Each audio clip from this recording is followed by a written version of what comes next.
जय हिंद प्यारे बच्चों, स्वागत है आपका करियर एकेडमी कुंडा के इस ऑनलाइन प्लेटफॉर्म पे।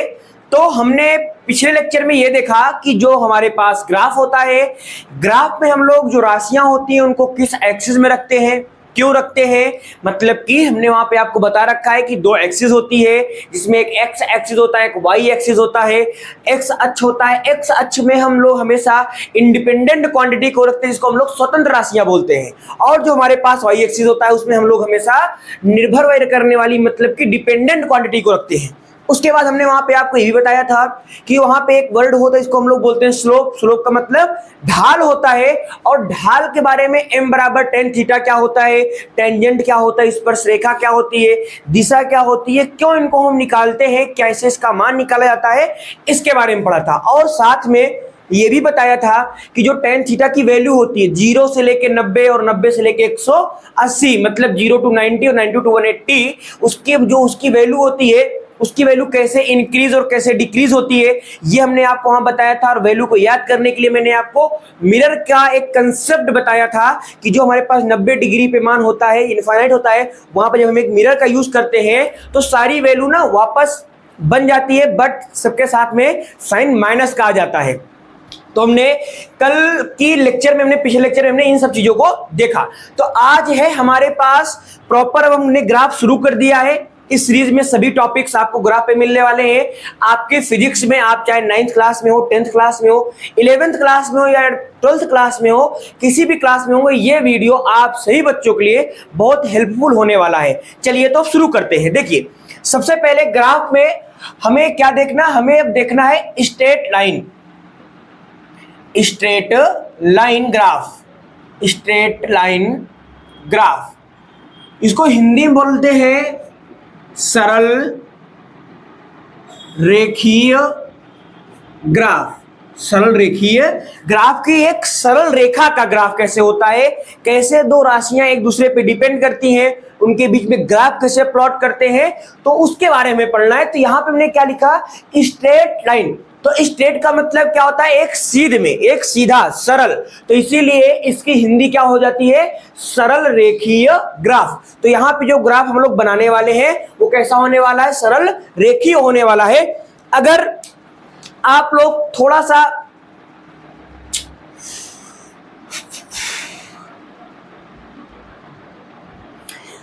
तो हमें स्ट्रेट लाइन ग्राफ मतलब कि हिंदी में क्या बोलते हैं, सरल रेखीय ग्राफ बोलते हैं।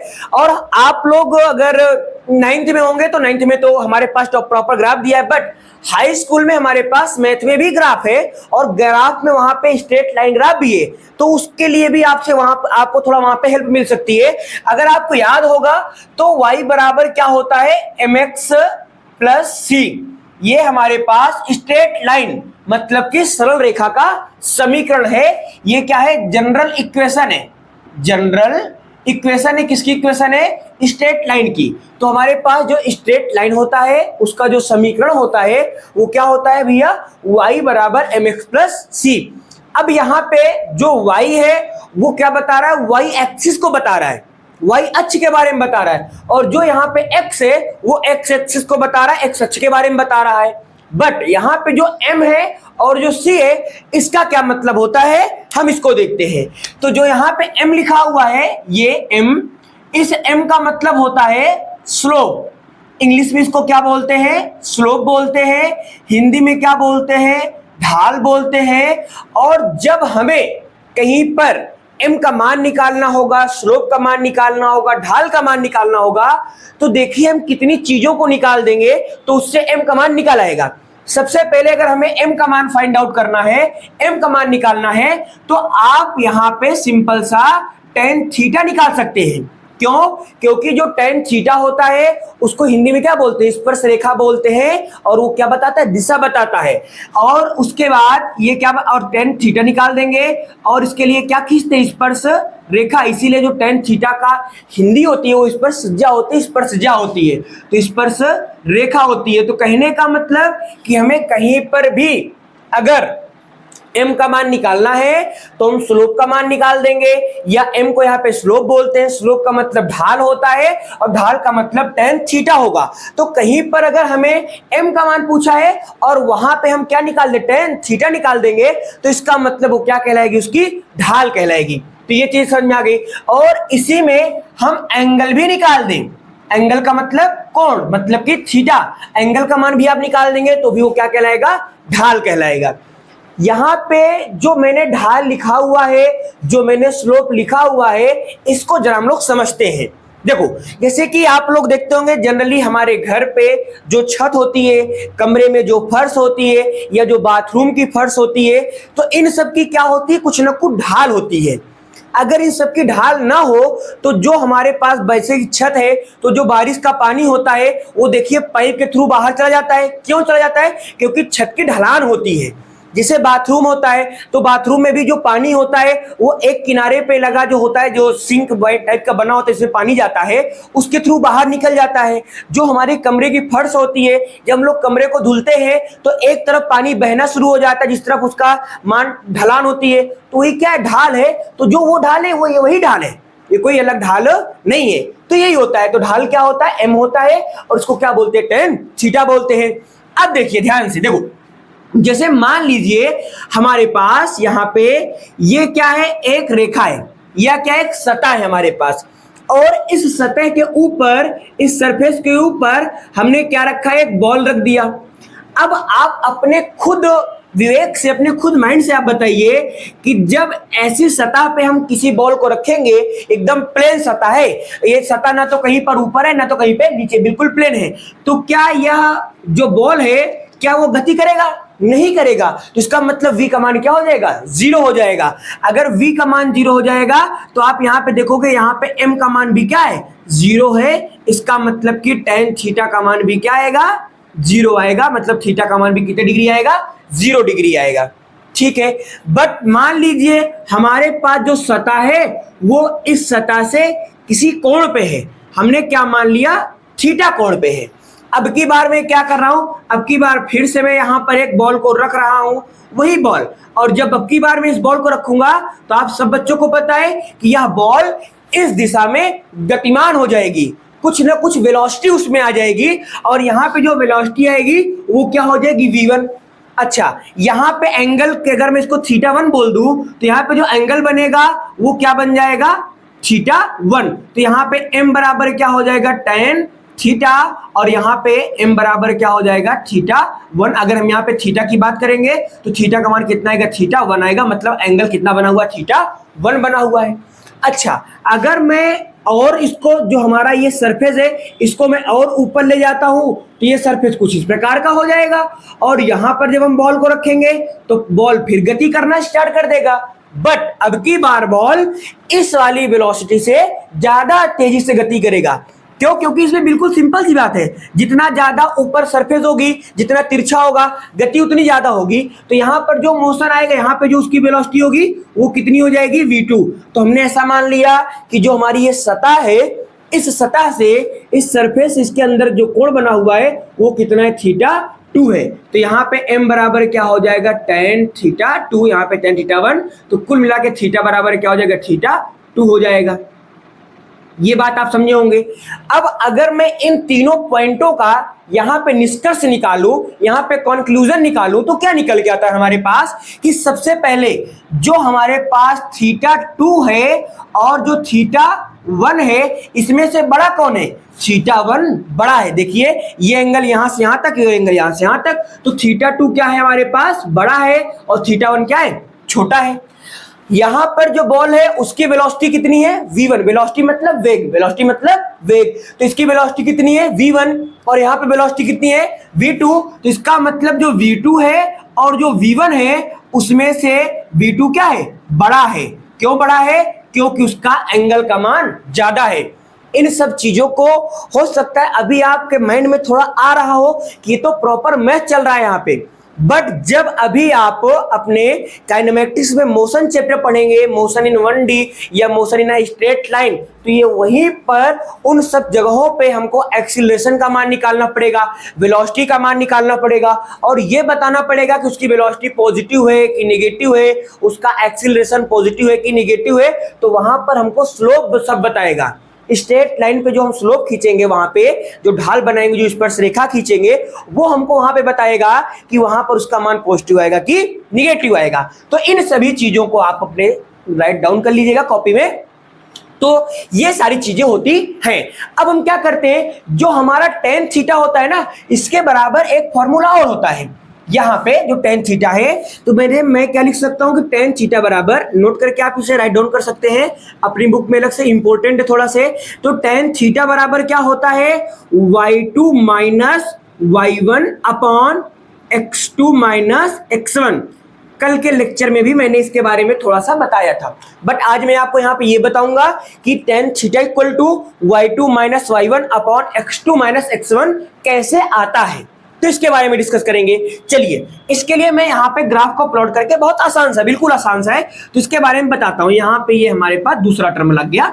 चलिए देखिए, यहाँ पे हमने एक ग्राफ बनाया इस प्रकार से, इसको हमने बोल दिया y एक्सिस, यहां पर ये है लाइन, इसको हमने क्या बोल दिया, x एक्सिस, और उसके बाद यहां पे हमने एक सरल रेखा खींच दी। हमें क्या करना है, इस सरल रेखा का ये वाला बिंदु O हो गया, ये वाला बिंदु A हो गया, और यहां वाला पॉइंट क्या हो गया, B हो गया। तो पॉइंट A और पॉइंट B का क्या निकालना है, एंगल निकालना है, tan थीटा का मान निकालना है। तो हमने क्या माना कि जब कोई पार्टिकल था तो वो x एक्सिस में यहां तक कितना गया, x1, और यहां तक कितना गया, x2। हमने ऐसा माना कि अगर कोई हमारे पास वस्तु है, वो यहां से चलना स्टार्ट कर दे, तो यहां से जब यहां तक गया तो x1 पॉइंट तक गया और उसके बाद x2 पॉइंट तक गया। जब y अक्ष में जाएगा तो यहां तक जब पहुंचेगा तो इसको हमने क्या बोल दिया, y1, और यहां पर इसको हमने क्या बोल दिया, y2 बोल दिया। इतना समझ में आया होगा, इसमें कुछ भी बहुत बड़ी बात नहीं है। तो जब हम इसको, इस सभी रेखाओं को, बिंदुओं को आपस में इस प्रकार मिलाते हैं, तो हम भी अभी हमें कुछ यहाँ पे अलग सा डायग्राम मिल जाएगा। देखिए, अब मैं क्या कर रहा हूं, यहाँ पे मैंने मान लिया ऐसे कि यहाँ का बीच का कोण कितना है, थीटा। कितना है, थीटा है। अब ये जो लाइन, अगर मैं इसको आगे बढ़ाऊं कुछ इस प्रकार से, तो आप देखेंगे कि यहाँ पे एक ट्रायंगल बन गया। ट्रायंगल का मतलब क्या होता है, त्रिभुज। ट्रायंगल का मतलब त्रिभुज। और मैंने आपको पहले ही लेक्चर में डिस्कस किया हुआ है कि हमारे पास अगर एक सरल रेखा है, हमारे पास एक स्ट्रेट लाइन है, तो उस स्ट्रेट लाइन के प्रत्येक बिंदु पर, प्रत्येक पॉइंट पर जो कोण बनेगा, जो एंगल बनेगा ना, वो हर बिंदु पे बराबर होगा। कहने का मतलब, अगर ये कोण यहाँ पे थीटा है तो ये वाला कोण यहाँ भी थीटा ही होगा। अगर ये थीटा तो ये भी क्या होगा, थीटा होगा। अच्छा, आप जरा बताइए, अगर ये यहां से यहां तक क्या x1 से x2 और यहां से यहां तक क्या y1 से y2 है, अगर मैं यहां से यहां पे जाऊं तो क्या मैं y2 में से y1 को घटा दूं, क्योंकि भैया यहां से पूरा क्या है y2, यहां से पूरा क्या है y2, और यहां से यहां तक क्या है y1। तो अगर मैं इतने में से इतने वाले पार्ट को हटा दूं तो इतना वाला पार्ट बचेगा। तो इसका मतलब कि y2 माइनस y1 हो जाएगा। अच्छा, अगर मुझे इतने की वैल्यू निकालनी हो तो मैं क्या करूं, यहां से यहां तक x1 और यहां से यहां तक x2, तो मैं क्या करूं कि x2 में से x1 को घटा दूं, तो यहां पे हमको इतना मान बच जाएगा। कहने का मतलब, अगर पूरी वैल्यू हमारे पास ये है, इतना आप हटा दोगे तो इतना ही तो बचेगा। तो ये क्या हो जाएगा, x2 माइनस x1 हो जाएगा। अब मैं यहां पे क्या कर रहा हूं, जैसे कि अगर मैं इसको त्रिभुज C मान लूं, तो मैं क्या कर रहा हूं, त्रिभुज ABC में, तो त्रिभुज ABC में क्या कर रहा हूं कि मैं यहां पे लगा रहा हूं tan थीटा। क्या लगा रहा हूं, tan थीटा। क्यों tan थीटा लगा रहे हो सर, आप sin थीटा लगाइए, cos थीटा लगाइए, बाकी के जो त्रिकोणमितीय अनुपात होते हैं उनका भी ये तो आप प्रयोग कर सकते हो। लेकिन हमें किसका मान निकालना है, tan थीटा का मान निकालना है। और हमें एक बात सिद्ध करनी है कि कैसे tan थीटा बराबर y2 माइनस y1 और x2 माइनस x1 होता है। तो यहां पे क्या हो जाएगा, tan थीटा बराबर ये हो जाएगा। अच्छा, इतना तो पता होगा आप लोगों को। अगर आप त्रिकोणमिति थोड़ा सा पढ़े होंगे तो tan थीटा बराबर क्या होता है, perpendicular upon base. tan theta equal to क्या होता है, परपेंडिकुलर अपॉन बेस। परपेंडिकुलर का मतलब लंबवत और बेस का मतलब आधार, तो इसका मतलब क्या हो गया, लंब बटे आधार। अगर आप देखेंगे तो ये एंगल की बात कर रहा हूं, तो एंगल के सामने वाली जो भुजा होती है वो लंब होती है, तो इसका मतलब ये वाला क्या बन जाएगा, लंब बन जाएगा। चलो भैया देखो, तो त्रिभुज एबीसी में मैं बात कर रहा था, तो त्रिभुज एबीसी, तो त्रिभुज एबीसी में क्या आया कि त्रिभुज एबीसी में जब मैं tan थीटा का फॉर्मूला लगाऊंगा तो tan थीटा इक्वल टू होता है परपेंडिकुलर अपॉन बेस, इसको हम लोग क्या बोलते हैं, लंब बटे आधार। तो थीटा के सामने वाली जो भुजा होती है ना, जो साइड होती है, साइड मतलब भुजा, तो जैसे कि हमारे पास एंगल है, कोण है, तो इसके सामने भुजा ये पड़ रही ना, तो इसको क्या बोल देंगे, लंब, और नीचे वाला क्या हो जाएगा, आधार, तो ये हो जाएगा y2 minus y1 upon x2 minus x1। तो tan थीटा बराबर हो जाएगा, अब मैं क्या करूं, मैं परपेंडिकुलर लंब और आधार का मान रख रहा हूं, कि हो जाएगा y2 minus y1 upon x2 minus x1। तो ये हमारे पास फॉर्मूला बन के आएगा। अब क्या होता है फिजिक्स में कि जब हमारे पास दो राशियों में या दो क्वांटिटी में क्या हो, परिवर्तन हो रहा हो, चेंज हो रहा हो, उसमें घटाना हो रहा हो, सब्ट्रैक्ट हो रहा हो, तो हम इसको अलग वे में भी लिख सकते हैं।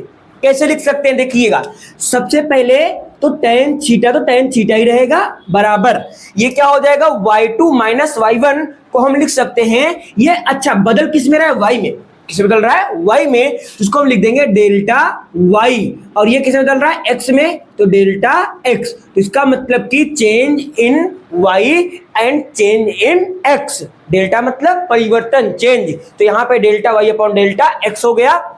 तो tan थीटा बराबर हमारे पास एक फॉर्मूला ये भी आ गया, tan थीटा बराबर y2 minus y1 upon x2 minus x1 भी आ गया। अब देखिए यहाँ पे, तो इसको मैं अब थोड़ा सा यहाँ पे और डिस्कस कर देता हूं आपको। देखो, तो ये डेल्टा वाई अपॉन क्या लिखा है, डेल्टा एक्स। परिवर्तन का मतलब क्या होता है, जनरली छोटा होता है, परिवर्तन का मतलब क्या होता है, छोटा होता है। और फिजिक्स में छोटा मान दिखाने के लिए, छोटी चीजों को दिखाने के लिए हम लोग डी का प्रयोग करते हैं। तो जो tan थीटा बराबर delta Y upon delta X लिखा हुआ है, इसको हम ये भी लिख सकते हैं कि tan थीटा बराबर D Y by D X. तो यहां पे ये भी हो गया हमारे पास, इसका मतलब, और ये क्या होता है, ये अवकलन है, ये क्या है, अवकलन है, डिफरेंशिएशन है। तो इसको भी हम समझेंगे, अभी आगे मैं आपको अवकलन और समाकलन नहीं पढ़ाऊंगा, तो वहां पर मैं इसके बारे में आपको डिस्कस करूंगा। तो इस स्लाइड में हम लोगों ने क्या देखा कि सबसे पहले हमारे पास जो स्ट्रेट लाइन ग्राफ होता है उसका इक्वेशन होता है y बराबर mx प्लस सी, जहां पे y और x क्या है, दोनों एक्सिस है, और m क्या है, ये यहाँ पे क्या है, स्लोप है, जिसको क्या बोलते हैं, ढाल बोलते हैं, tan थीटा बोलते हैं। और जो tan थीटा की वैल्यू है वो delta y upon delta x भी होती है, y2 minus y1 upon x2 minus x1 भी होता है, और tan थीटा बराबर dy बाई dx भी होता है। अच्छा, यहाँ पे एक चीज और है, क्या है, c को क्या बोलते हैं, इंटरसेप्ट बोलते हैं। क्या बोलते हैं, इंटरसेप्ट बोलते हैं। इंटरसेप्ट का मतलब होता है कि जो हमारी सरल रेखा है वो y अक्ष में जहां पर काटे, y अक्ष में, y एक्सिस में जहां पर काटती है, जहां पर काटती है, उसको क्या बोलते हैं, सी बोलेंगे। क्या बोलेंगे, सी। अभी के लिए बस इसे आप समझिए कि मैंने क्या लिखा है। अभी जब मैं आपको स्ट्रेट लाइन ग्राफ बनाऊंगा तो वहां पे ऑटोमेटिक ये सारी चीजें आपकी कवर हो जाएंगी, सब कुछ एकदम आपको क्रिस्टल क्लियर हो जाएगा, कोई दिक्कत आने वाली नहीं है। तो आप सभी लोग इसका स्क्रीनशॉट ले लीजिए, इसे आप राइट डाउन कर लीजिए, फिर उसके बाद हम आपको आगे बताते हैं। हाँ जी, तो हमने क्या देखा कि जो हमारे पास स्ट्रेट लाइन होता है उसका जो जनरल इक्वेशन होती है वो क्या होती है, y बराबर mx प्लस सी, जहां पे m का मतलब क्या होता है, स्लोप होता है। अच्छा, मैं पूरे वैल्यू लिख देता हूं, जितने फॉर्मूले अभी तक बने हैं मैं एक बार लिख देता हूं तो आप लोग के लिए आसान हो जाएगा। तो m मतलब क्या होता है, स्लोप होता है। स्लोप का हिंदी में क्या बोलते हैं, ढाल बोलते हैं। और उसके बाद इसको और क्या बोलते हैं, tan थीटा बोलते हैं। tan थीटा बराबर मान क्या होता है, y2 minus y1 upon x2 minus x1 होता है। और उसके बाद जो tan थीटा होता है इसको हम delta y upon delta x भी लिख सकते हैं और उसके बाद इसी को हम dy बाई dx भी लिख सकते हैं। तो अभी तक हमने इन चीज़ों को पढ़ा। इस वीडियो में हमने जितना पढ़ा वो क्या पढ़ा कि जो हमारे पास सरल रेखा होती है उसका जो समीकरण होता है वो क्या होता है, y बराबर mx प्लस सी, जहाँ पे m का मतलब स्लोप होता है और c का मतलब क्या होता है, अभी मैंने बताया था, फिर से मैं लिख देता हूँ। c का मतलब होता है इंटरसेप्ट। c का मतलब क्या होता है, इंटरसेप्ट होता है, जिसको अगर मैं हिंदी में बात करूँ उसको हिंदी में बोलते हैं प्रतिच्छेदन बिंदु। क्या बोलते भैया जी, प्रतिच्छेदन बिंदु, मतलब कि कहां पर प्रतिच्छेद कर रहा है, कहां पे काट रहा है, तो उसको प्रतिच्छेदन बिंदु बोलते हैं। अब उसके बाद आगे बढ़ते हैं।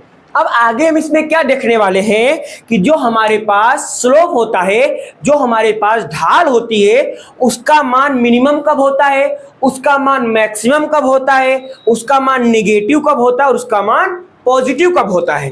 तो इसके बारे में बात करते हैं। चलिए, तो यहां पे हमने बीच में लिख दिया स्लोप। क्या लिख दिया, स्लोप लिख दिया। अब इसका जो मान है वो मैक्सिमम, मिनिमम, निगेटिव, पॉजिटिव कैसे होता है, ये आपको तभी आएगा जब आपको tan थीटा के जो एंगल की वैल्यू होती है वो पता होनी चाहिए। जैसे tan 0 का मान 0, tan 30 का मान 1/√3, tan 45 का मान 1, tan 60 का मान √3, tan 90 का मान इनफाइनाइट। तो ऐसे मैंने सारे इसके मान बता रखे हैं, आप वहां पे जाके इनके मानों को आपको याद करना पड़ेगा। चलिए, तो अब यहां बात करें स्लोप के बारे में। जब स्लोप के बारे में आप बात करोगे तो जनरली स्लोप पे हम लोग 4 पॉइंट को डिस्कस करते हैं। सबसे पहले क्या डिस्कस करेंगे इसमें, किसका मान पॉजिटिव, निगेटिव, मिनिमम और मैक्सिमम। मिनिमम को मिनिमा भी बोलते हैं और मैक्सिमम को मैक्सिमा भी बोलते हैं। चलिए, तो यहाँ पे इसके बारे में बात करते हैं। तो ये मैंने जो तितली जैसा बनाया है उसके 4 मान के बारे में बताने के लिए बनाया है। सबसे पहले अगर हमारे पास थीटा का मान क्या हो जाए, 0, थीटा का मान क्या हो जाए 0, तो m का मान भी क्या हो जाएगा, 0 हो जाएगा। क्यों 0 हो जाएगा, क्योंकि आप सबको पता m बराबर tan थीटा होता है और tan थीटा मान 0 डिग्री का मान 0 होता है। तो अगर कहीं पर कोण का मान 0 है तो m का मान मतलब स्लोप का मान भी वहां पे क्या होगा, 0 होगा। अच्छा, ये तो हो जाता है मिनिमम मान, 0 हो जाता है। उसके बाद मैक्सिमम की बात करें, यदि हमारे पास थीटा बराबर कितने डिग्री हो जाए, 90 डिग्री हो जाए, 90 डिग्री हो जाए, लंबवत हो जाए।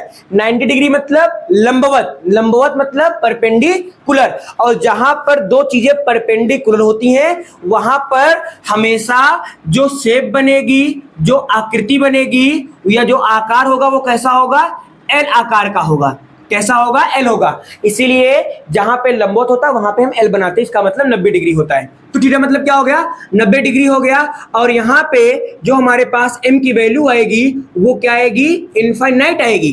क्यों इनफाइनाइट आएगी, क्योंकि आप सब बच्चों को पता है कि m बराबर क्या होता है, tan थीटा होता है और tan थीटा का मान कितना है, 90 डिग्री। तो ये हो जाएगा tan 90 हो जाएगा और tan 90 का मान कितना होता है, इनफाइनाइट होता है। तो इसलिए इसका मान क्या आता है, इनफाइनाइट आता है। अगर यहाँ बात करें तो यहाँ भी हो जाएगा m बराबर tan थीटा हो जाएगा और थीटा का मान कितने डिग्री, 0 डिग्री। तो tan 0 का मान 0, तो यहाँ पे हो जाएगा tan 0 हो जाएगा। ये आपको समझ में आया होगा। यहाँ पे तो हमारे पास आ गया मिनिमम और मैक्सिमम। आगे इन दोनों पार्टों में हम क्या देखने वाले हैं कि निगेटिव कब होता है और पॉजिटिव कब होता है। तो यहाँ पे हम बात करते हैं इसके बारे में। तो निगेटिव, यदि हमारे पास, अच्छा आप जरा याद करिए, रिकॉल करिए चीजों को कि tan थीटा में मान निगेटिव कब होता था, tan थीटा में मान निगेटिव कब होता है और tan थीटा की वैल्यू जो होती है एंगल पे वो पॉजिटिव कब होती है। तो जब मान 0 से लेके 90 होता है तो उसका मान बढ़ता है, इंक्रीज होता है और वहां पे सारी मान जो होते हैं, सारी वैल्यू जो होती है वो क्या होती है, पॉजिटिव। बट 90 के बाद 120, 135, 150, 180, यहाँ पे उसकी वैल्यू क्या होती है, माइनस में चलती है, निगेटिव में चलती है। तो इसका मतलब कि जो हमारे पास थीटा का मान है, अगर थीटा का मान 90 से क्या हो, ज्यादा हो, थीटा का मान 90 से क्या हो, ज्यादा हो, भैया जी इसका मुंह जिस तरफ खुला होता है वो बड़ा होता है। तो अगर इसका मुंह इधर खुला है तो थीटा का मतलब क्या है, बड़ा है। तो थीटा बड़ा किससे, 90 से, मतलब 90 से कितना भी ज्यादा हो, 91, 92 कितना भी डिग्री ज्यादा हो, इससे कोई दिक्कत नहीं है। अगर 90 से ज्यादा है तो उसका मान हमेशा कैसा होगा, निगेटिव स्लोप आएगी। कैसी स्लोप आएगी, निगेटिव स्लोप आएगी। बहुत इंपॉर्टेंट है, बहुत ज्यादा इंपॉर्टेंट है ये। उसके बाद यहाँ पे अगर हम थीटा का मान क्या हो जाए 90 से कम, थीटा का मान क्या हो जाए 90 से कम, तो इसमें जो m का मान आएगा वो क्या आएगी, पॉजिटिव आएगी। मतलब कि जो हमारे पास स्लोप आएगा, स्लोप क्या आएगा, पॉजिटिव आएगा यहाँ पे। तो इन बातों को आपको बहुत बारीकी से और बहुत ही अच्छे से याद रखनी है। क्या कि जो स्लोप होता है जिसको हम लोग हिंदी में ढाल बोलते हैं, वो थीटा बराबर 0 डिग्री पे m बराबर 0 होता है, क्योंकि थीटा का मान 0 है। टेन जब थीटा पे यहाँ पे जो टेन थीटा हमने लिख रखा है, यहाँ पे अगर मैं 0 डिग्री रखूंगा तो 0 डिग्री का मान क्या हो जाता है, 0 हो जाता है। और यहाँ पे थीटा का मान 90, तो थीटा का मान 90 रखूंगा, टेन 90 का मान कितना होता है, इनफाइनाइट होता है। तो इनफाइनाइट मतलब समझते हो ना, अनंत। जिसका मान बहुत ज्यादा जनरली बड़ा होता है उसे हम अनंत बोल देते हैं, जिसका मान हम लोग कैलकुलेट नहीं कर पाते उसे हम अनंत बोल देते हैं। यहाँ पे जो थीटा की वैल्यू है वो क्या है, 90 से ज्यादा है। और जब 90 से ज्यादा होता है तो मान क्या आता है, निगेटिव आता है। पिछले लेक्चर में हमने खूब अच्छे से, बहुत आराम से, डिटेल में बता रखा है। अगर आपने नहीं देखा है तो अभी आप इस वीडियो को देखने के बाद आप वहां पे जाके उसे आप आसानी से देख सकते हैं। तो थीटा बराबर, अगर थीटा की वैल्यू 90 से क्या है, ज्यादा है, तो मान क्या आएगी, स्लोप क्या आएगा, निगेटिव आएगा। और यदि थीटा की वैल्यू 90 से क्या है, कम है, तो मान क्या आएगा, पॉजिटिव आएगा। इतना समझ में आया? आगे बढ़े। अब आगे हम यहाँ पे एक एग्जाम्पल लेते हैं। यहाँ पे एक हम लोग क्या करते हैं, एग्जाम्पल लेते हैं और उस एग्जाम्पल के थ्रू इस चीजों को समझते हैं। तो हमें इसे इरेज करना पड़ेगा, तो आप लोग इसे स्क्रीनशॉट ले लीजिए, इसे राइट डाउन कर लीजिए वीडियो पॉज करके। तो उसके बाद हम आपको आगे स्लाइड पे ले चल के एग्जाम्पल लेके समझाते हैं, तो चीजें आपको एकदम बढ़िया से समझ में आ जाएंगी। हाँ बच्चों, तो हमने क्या देखा कि स्लोप का मान निगेटिव, पॉजिटिव, मिनिमम, मैक्सिमम कब होता है, किस एंगल पे होता है, इसके बारे में हमने देख लिया। अब हम यहाँ पे कुछ एग्जाम्पल लेते हैं और उस एग्जाम्पल के थ्रू आपको सरल रेखा ग्राफ के बारे में बताते हैं, तो बहुत आसानी से आ जाएगा। अब देखिए, जैसे मान लीजिए हमारे पास एग्जाम्पल के रूप में सबसे पहले हमने ले लिया रूट में 3y इक्वल टू यहाँ पे 3x प्लस क्या हो गया, 4 हो गया। क्या हो गया, 4 हो गया। और हमें क्या बोला जा रहा है कि इस इक्वेशन की मदद से, इस इक्वेशन की हेल्प से, समीकरण की मदद से आप क्या करिए, हमें स्लोप का मान बताइए, टेन थीटा का मान बताइए। तो हम क्या करेंगे, हमेशा जब भी हमको समीकरण दिया जाएगा और सरल रेखा के रूप में समीकरण होगा, तो हम क्या करेंगे, उसका सरल रेखा का जो समीकरण होता है, क्या होता है, y बराबर mx प्लस सी, उसके समीकरण से उसको हम कंपेयर करेंगे, तुलना करेंगे। तो जब आप इसकी तुलना करोगे तो आप सब बच्चों को पता है कि y बराबर क्या होता है, mx प्लस सी। बट ये जो हमारा फॉर्मूला, जो हमारे पास समीकरण लिखा हुआ है, ये समीकरण इस रूप में नहीं लिखा हुआ है। तो पहले मैं इस समीकरण को, इस इक्वेशन को इस रूप में बनाऊंगा, इस फॉर्म में बनाऊंगा। तो मैं क्या कर दूं, √3 को उधर भेज दूं। जब √3 को उधर भेज दूंगा तो वो क्या, यहाँ पे गुणे में लिखा, वहां पे जाके भाग में हो जाएगा, तो हो जाएगा 3x अपॉन में √3 हो जाएगा, और प्लस क्या हो जाएगा, 4/√3 हो जाएगा, 4 अपॉन √3 हो जाएगा। अच्छा, जो 3 लिखा हुआ है इसको मैं लिख सकता हूं √3 इंटू √3। √3 इंटू √3 का मतलब 3 होता है, और बटे में क्या हो जाएगा, √3 इंटू x हो जाएगा प्लस 4/3 हो जाएगा। इस √3 से √3 क्या हो जाएगा, कट जाएगा।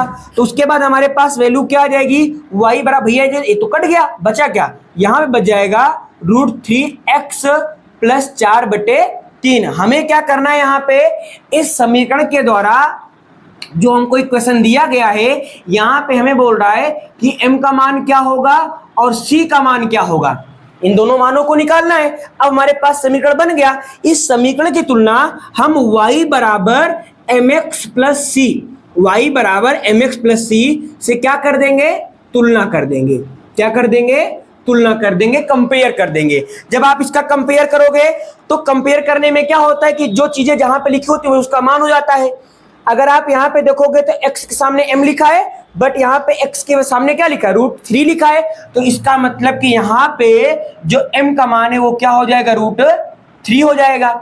अगर मैं एंगल की बात करूं, स्लोप तो आ गई, अगर मैं एंगल की बात करूं, कोण की बात करूं, तो आप सब बच्चों को पता है कि m बराबर √3 का मतलब अगर यहाँ पे लिखा है तो इसको मैं लिख सकता हूं tan कितने डिग्री का मान होता है, ये tan 60 डिग्री का मान होता है। तो यहाँ मैं क्या लिख सकता हूँ, 60 लिख सकता हूँ। तो m बराबर क्या हो जाएगा, अगर मैं tan थीटा को इससे कंपेयर करूंगा तो थीटा बराबर कितने डिग्री हो जाएगा, 60 डिग्री हो जाएगा, क्योंकि m बराबर क्या होता है tan थीटा। तो थीटा अगर बात करें कोण तो कितना बना हुआ है, 60 डिग्री बना हुआ है। इसका मतलब वहां पे जो स्लोप आएगा वो तो √3 आया, बट अगर एंगल की बात करें कितना आएगा, 60 डिग्री आएगा।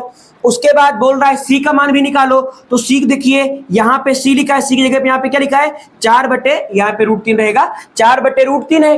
तो यहाँ पे क्या आ जाएगा, c की वैल्यू 4 बटे √3 आ जाएगी। तो यहाँ पे जो हमारे पास इक्वेशन है √3 = 3x + 4, इसके बेस से इस इक्वेशन की मदद से जो हमने थीटा का मान निकाला, जब हमने एंगल का मान निकाला, हमने m का मान निकाला, तो ये आया और हमारे पास c की वैल्यू ये आ गई।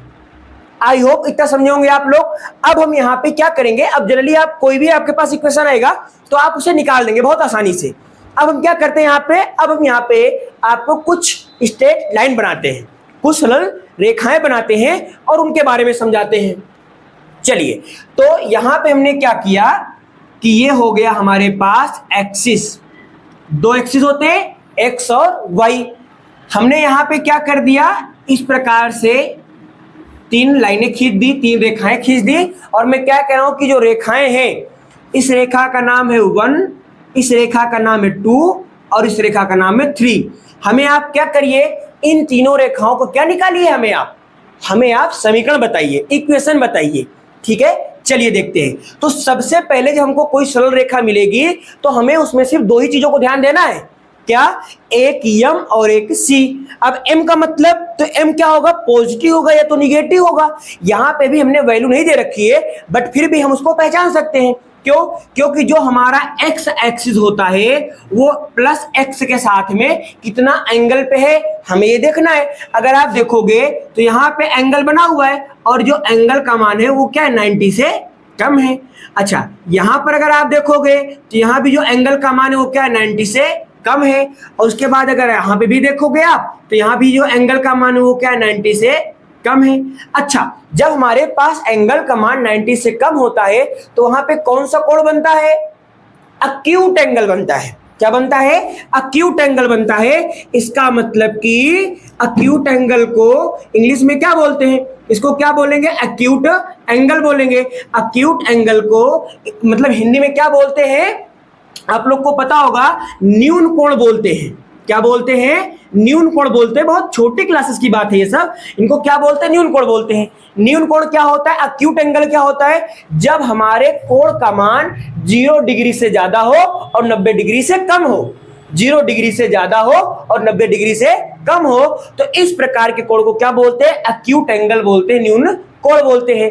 तो जब कभी भी न्यून कोण बनेगा, 90 डिग्री से कोण कम बनेगा, तो आपको पता है जब मान 90 से कम बनता है तो m का मान क्या होता है, पॉजिटिव। अभी मैं जस्ट बता के आ रहा हूं पीछे, m का मान क्या आएगा, पॉजिटिव। तो इसका मतलब अगर आप देखोगे तो यहाँ पे जो तीनों रेखाएं हैं, इन तीनों रेखाओं में जो m का मान आएगा वो क्या आएगा, पॉजिटिव आएगा। क्या आएगा, पॉजिटिव आएगा। तो यहाँ पर भी m का मान पॉजिटिव आएगा, यहाँ पर भी m का मान क्या आएगा भैया, पॉजिटिव आएगा। क्यों आएगा पॉजिटिव, क्योंकि इसका मान 90 से क्या है, कम है। तो m का मान क्या हो जाएगा, पॉजिटिव हो जाएगा। उसके बाद फिर क्या आता है, c का मान आता है। और जब c का मान आता है तो c का मतलब क्या होता है कि जो हमारा y अक्ष होता है, जो y एक्सिस होता है, उसमें रेखा ने कहां पर काटा है। अब आपको पता होगा ये वाला बिंदु कहलाता है मूल बिंदु। यहाँ का मान कितना होता है, 0,0 ओरिजिन पॉइंट। ऊपर जाते हैं तो मान क्या होता है, पॉजिटिव, नीचे आते तो मान क्या होता है, निगेटिव। तो जो रेखा यहाँ पर काटी होगी इसको हम बोलेंगे +c, और जो यहाँ पर काटी इसको क्या बोलेंगे, -c बोलेंगे। अगर हम बात करें पहली लाइन की इक्वेशन के बारे में, तो इस लाइन की जो इक्वेशन बनेगी वो क्या बन जाएगी, बताइए जरा अपने आप लोग लिखिएगा कॉपी में। y बराबर बन जाएगा mx + c। y बराबर क्या बन जाएगा, mx + c। m का मान पॉजिटिव क्योंकि 90 से मान क्या है, कम है, और c क्या है, प्लस है क्योंकि प्लस y अक्ष में काटा हुआ है। मूल बिंदु के ऊपर जाता है तो क्या होता है, प्लस होता है। अगर इस वाले इक्वेशन की बात करूंगा, सॉरी इस वाले अगर मैं लाइन की बात करूं, स्ट्रेट लाइन का, तो यहाँ पे हो जाएगा y बराबर mx और c का मान क्या है, 0। क्यों, क्योंकि उसने मूल बिंदु पे काटा है और मूल बिंदु पे यहाँ पे मान क्या होता है, 0 होता है, तो इसलिए यहाँ पे सी का मान कुछ नहीं होगा। बट यहाँ पर अगर हम बात करेंगे इस वाले पॉइंट के बारे में, तो यहाँ पे देखिए ये क्या हो जाएगा, y बराबर mx माइनस सी हो जाएगा। क्यों हो जाएगा, क्योंकि मूल बिंदु के मान क्या है, नीचे है, और मूल बिंदु के मान नीचे होता है तो क्या होता है, माइनस का होता है, तो ये क्या हो जाएगा, y बराबर mx माइनस सी हो जाएगा। अब ये आपको समझ में आया होगा। एक बार इसको मैं और रिवीजन कर देता हूं फटाक से। देखो, जब कहीं पर भी हम एंगल निकालेंगे तो हम एक्स एक्सिस से बात करेंगे। अगर एक्स एक्सिस से आप बात करेंगे और 90 से मान क्या आ रहा है, कम आ रहा है, तो उसको बोलते हैं एक्यूट एंगल, इसका मतलब न्यून कोण। और जहां पर एक्यूट एंगल होगा, न्यून कोण होगा, वहां पे उसका मान क्या आएगा, स्लोप का पॉजिटिव आएगा। क्यों पॉजिटिव आएगा, क्योंकि tan थीटा का मान 90 तक क्या होता है, पॉजिटिव होता है। 90 से ज्यादा जाओगे तो निगेटिव आएगा। तो यहाँ पे सारा मान 90 से कम है, इसलिए यहाँ पे सारी वैल्यू क्या आएगी, m का मान पॉजिटिव आएगा। c क्या होता है, इंटरसेप्ट होता है y एक्सिस में, तो y एक्सिस में इसने यहाँ पे काटा प्लस सी हो गया, ये y एक्सिस में नीचे काटा तो माइनस सी हो गया। मूल बिंदु पे काटेगा तो उसका मान क्या होता है, 0 होता है, तो इसलिए वहां पे c का मान नहीं आया इस वाले समीकरण में। तो ये हो जाएगा हमारे पास समीकरण नंबर 1, समीकरण नंबर 2, समीकरण नंबर 3। तो जो हमारे पास तीनों लाइनें हैं, इन तीनों क्या ये समीकरण है, रेखाएं हैं। अब यहाँ पे मैं इसको थोड़ा सा इरेज कर देता हूं, तब तक आप लोग वीडियो पॉज करके इसे बना लीजिए। इसको मैं इरेज करके यहाँ पे इसका उल्टा वाला बना के दिखाता हूं, और एक दो एग्जांपल और करते हैं, फिर स्ट्रेट लाइन हमारा क्या हो जाएगा, पूरा कवर हो जाएगा। हाँ भैया, चलिए, तो ये आपने समझ लिया। अब यहाँ पे हम दूसरा बनाते हैं, इसका बिल्कुल अपोजिट बनाते हैं, वहां पे इसके बारे में देखेंगे। अगर ये आपको समझ में आया होगा तो ये बहुत आसान है, अगर ये क्योंकि बिल्कुल वैसा है, और अगर ये थोड़ा कम भी समझ में आया होगा तो आप पूरा यहां समझ लीजिएगा, क्योंकि दोनों एक दूसरे के क्या है, पैरेलल ही तो है, समांतर ही तो है, बस थोड़ा सा अलग है। चलिए, यहां पे हमने अब की बार इस प्रकार से लाइनें खींची, ऐसे। ये अब की बार क्या करना है, हमें इन तीनों लाइनों की यहाँ पे बतानी है, क्या इक्वेशन बतानी है। तो हमने क्या कर दिया, इसको बोल दिया, जैसे वहां पे हमने बोला था पहली लाइन, तो लाइन नंबर 1, लाइन नंबर 2 और लाइन नंबर 3। हमें क्या करना है, इनका हमें समीकरण बताना है। अब देखिए, फिर वही काम जो हमने वहां पे किया। सबसे पहला काम हम क्या करेंगे कि यहाँ पे जो हमारा ये क्या होता है, एक्स एक्सिस, ये क्या है, एक्स एक्सिस, और ये क्या होता है, वाई, नीचे माइनस का, ऊपर प्लस का, इधर माइनस का एक्स और इधर प्लस का एक्स चलता है, ठीक है। और यहाँ पे जो पॉइंट होता है इसको क्या बोलते हैं, मूल बिंदु बोलते हैं। यहाँ का मान कितना होता है, 0,0 होता है, मतलब ये ऐसा बिंदु है जहां पर x का मान भी 0 होगा और y का मान भी क्या होगा, 0 होगा।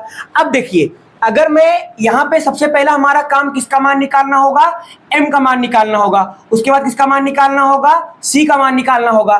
तो m का मान निकालने के लिए, m का मतलब क्या, स्लोप। जैसे ही हमारे माइंड में स्लोप आएगा, तुरंत आपको एंगल पे ध्यान देना है, कोण पे ध्यान देना है कि मतलब स्लोप क्या है, कोण ही तो है, एंगल ही तो है, थीटा ही तो है। तो यहाँ पे हम लोग उसके बारे में बात करेंगे।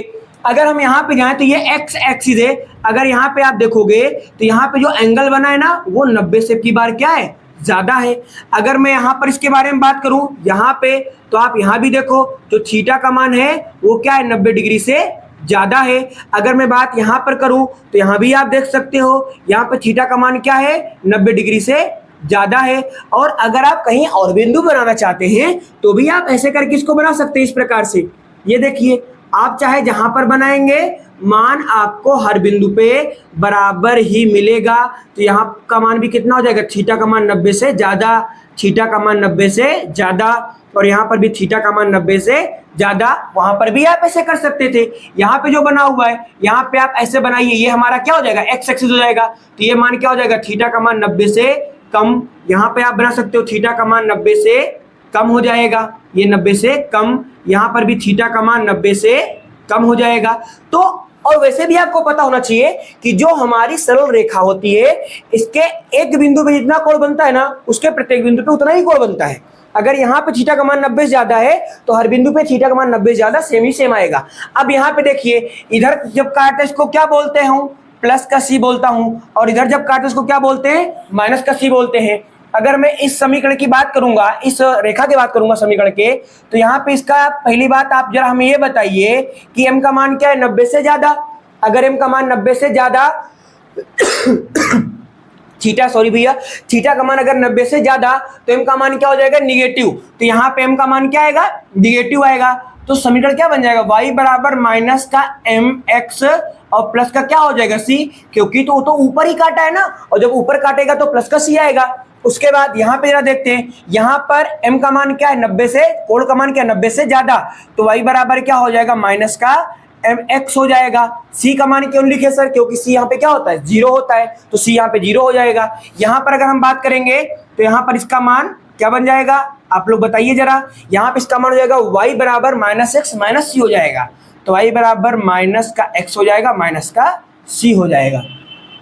तो ये दोनों चीजें एक ही है बट एंगल का डिफरेंस है, तो इसलिए वहां पे मान 90 ज्यादा है, सारा मान निगेटिव में आया है, और यहाँ पे सारा मान 90 से कम है, इसलिए सारा मान किस में आया है, पॉजिटिव में आया है। तो ये चीजें होती हैं। अब यहाँ पे जरा हम आप लोग इसे राइट डाउन करें, इसको इरेज करके मैं आपको 2 एग्जांपल और बता देता हूं कि अब हम स्ट्रेट लाइन कैसे बनाएंगे, ग्राफ कैसे बनाएंगे, ग्राफ कैसे प्लॉट करेंगे, इसके बारे में डिस्कस कर देते हैं। फिर उसके बाद स्ट्रेट लाइन का जो ग्राफ है वो हमारा समाप्त हो जाएगा।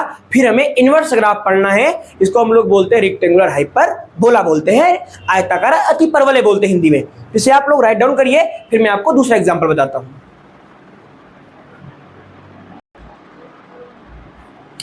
चलिए भैया जी, तो अब हम आगे बढ़ते हैं, आगे हम आपको ग्राफ के बारे में बताते हैं। देखिए, अब जैसे हम एग्जाम्पल के रूप में लेते हैं, हमारे पास बड़ा छोटा सा प्यारा सा एग्जाम्पल है, P बराबर mv। P बराबर क्या है, mv है। ये किसका फॉर्मूला है, ये मोमेंटम का फार्मूला है। मोमेंटम का मतलब क्या होता है, हिंदी में क्या बोलते हैं इसको, संवेग बोलते हैं।